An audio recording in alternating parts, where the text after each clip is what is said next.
guys, napansin ko talaga no na habang tumatagal tayo dito sa mundo guys is parami ng parami yung mga pagsubok na binibigay sa atin guys no. So kagaya ngayon guys is sobrang dami talaga namin ngayong iniisip guys, lalo na ngayon sa aming bahay guys no, kasi imbis na kasi simula pa lang namin na gumawa ng bahay, matatapos na sana itong bahay namin ngayon, dumating pa talaga yung mga trahedya na hindi namin inaasahan guys no. So ayun, imbis na matatapos na sana is balik kami sa umpisa guys no.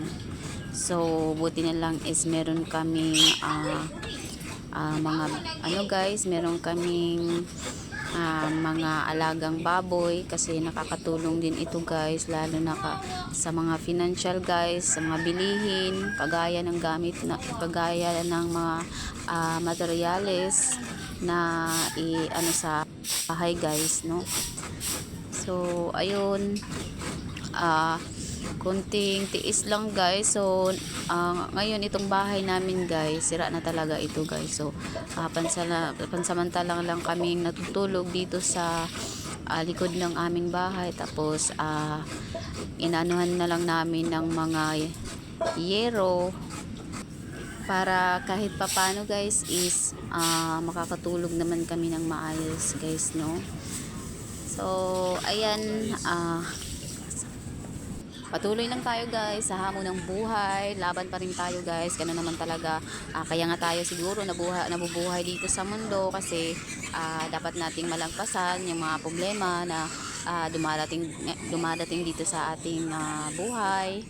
So ayan, habang voice over ako guys, ayan yung mga alaga ko guys, kasi sobrang ingay na mga biik.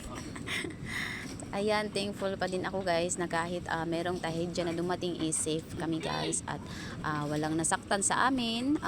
Okay na yun sa akin guys no. So back to zero okay lang kahit back to zero kami guys. Masakit mong isipin guys, pero okay na lang guys. So ganyan naman talaga guys ang buhay guys no. Minsan nasa, sabi nga nila yung buhay is parang gulong, minsan nasa ibabaw, minsan din nasa ilalim. Pero hindi ko naman naranasan nung nasa ibabaw kami, palagi naman kami nasa ilalim.